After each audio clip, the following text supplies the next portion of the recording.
Doc on the Run. We help injured runners run. Every runner in training tracks progress to monitor for improvement. Heart rate, wattage, mileage, pace, and perceived exertion are all commonly tracked by athletes in training. So many athletes preparing for an event so diligently track and record metrics which reassure us and provide visual confirmation that we are on track toward our goals. Yet many of the same athletes simply stop recording any data at all when they get injured and abandon their training plans. You have to think of healing just like training. You need to see progress. You need to track improvement. Now, there are a few metrics which you should record on a daily basis when you're injured and trying to get back to running as quickly as possible.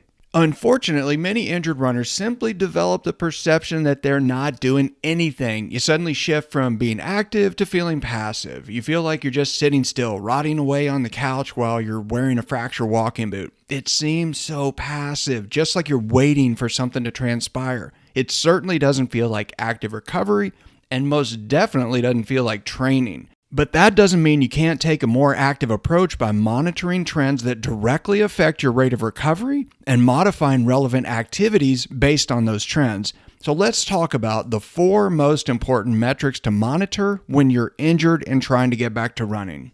When you're an injured runner, time is of the essence. Every day you sit around without any exercise or activity, you are getting weaker. You're losing muscle mass and your aerobic fitness is decreasing. Make no mistake, you are always either healing or getting worse. No runner should have to wait for weeks, 2 weeks, 4 weeks, 6 weeks, or 12 weeks, or any other arbitrary timeline just to make adjustments and increase your activity level. But you have to have some indication of when the tissue is healing so you can add a little bit more activity to your daily routine.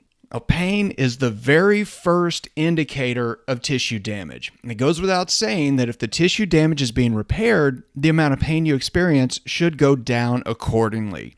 So one of the most important initial steps for any injured runner is to print out a copy of the runner's pain journal and start recording and tracking your pain level. You can create your own pain journal, or you can simply use the one I made for you. Download the PDF version we have for you available for free. It's at the bottom of the show notes page for this episode at docontherun.com under the podcast section. The fastest way to tell whether or not your injury is improving is to see a decrease in the level of pain you experience on a daily basis. Based on 20 years of medical training and direct experience working with injured athletes, I can tell you that many runners, even elite athletes, are absolutely horrible historians and seem to suffer from some kind of self-defensive amnesia when it comes to remembering pain levels associated with an overtraining injury. You have to write it down. You need to track it. Make note of how much pain you experience when you first wake up in the morning. How much pain do you have when you first get up out of bed and start walking across the floor? How much pain do you have at the end of the day when your foot is a little bit more swollen from all of the activity throughout the day? How much pain do you have when you push on the injured area? You need to track and record all these amounts of pains at different times throughout the day. Only when that pain level starts decreasing can you clearly see on your pain journal that the pain is decreasing. Only then do you get an indication that it's time to advance your activity to the next level. Now, sleep is the second thing to talk about. Sleep is the most abundant and most underutilized resource available to any healing runner. It absolutely amazes me that most injured runners I talk to don't even know how many hours a night they slept during the past few nights. What about you? Do you know how many hours you slept the night before last?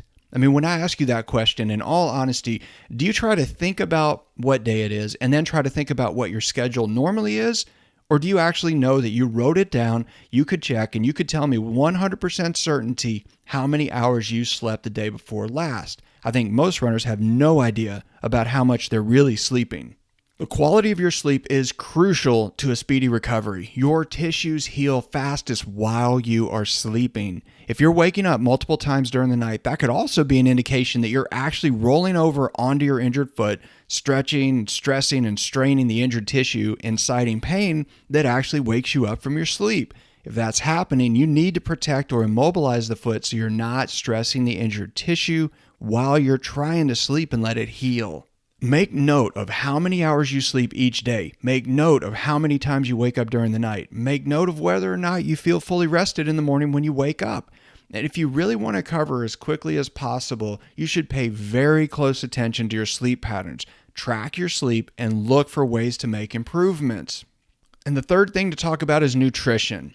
No building happens without building materials. You cannot heal broken tissue on air alone. No healing happens without healthy nutritional input. It takes protein, antioxidants, micronutrients, and minerals to facilitate the reassembly of any stress fracture, muscle strain, or injured tendon or ligament. Much like sleep, many injured athletes don't pay sufficient attention to their nutrition. Many times I hear injured athletes express this concern that if they eat in the same way they do when they're training, that they're going to gain unnecessary body weight. Well, basically, the injured runner is afraid of getting fat just because they're sitting still. Well, it's fairly common knowledge that when you are in heavy training, if you eat 4 to 6 times a day, your body is getting fed more frequently and can rebuild tissue more consistently and more efficiently than if you're only eating 2 or 3 meals a day. When you have a running injury, you have tissue damage that needs to be rebuilt. It takes more frequent feedings to make that happen. So track your nutrition, record what you eat, look at the trends, and figure out how you can make sure your body is getting all of its nutritional requirements at regular intervals throughout the day. And then the last thing to talk about is activity. Now, every single day, again, your healing tissues are getting stronger. If that's true, every single day, as your healing tissues get stronger, they are actually capable of absorbing a little bit more activity than they were capable of withstanding the day before. If you're getting better, your activity level should be going up, and slow and steady wins the race. Even if you're injured, you should not have days or weeks in a row where you have zero activity. If you have a running injury, more than likely you only have one specific tissue that has been injured. Maybe it's your Achilles tendon. Maybe you have a 4th metatarsal stress fracture, but that's only one bone or one tendon. Everything else needs to be kept strong, and it needs to be getting stronger.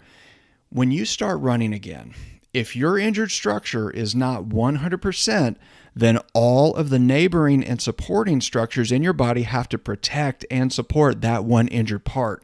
You need to focus on strengthening every single tissue in your body that is not injured.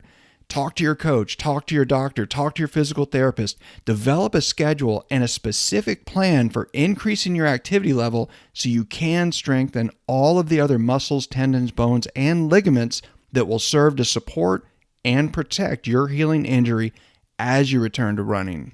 Eat like an athlete in training. Sleep with the intention of healing. Watch your pain level go down and make sure your activity level is going up accordingly. If you do only those 4 things when you're injured, you will definitely be ahead of the curve and will return to running much faster than the average injured runner trying to follow the standard timelines of conventional medical schedules. Remember, the standard of care is for standard patients. You are not a standard patient. You are a runner. Do what it takes and put in the work so you can get back to running as quickly as possible. Doc on the Run. We help injured runners run.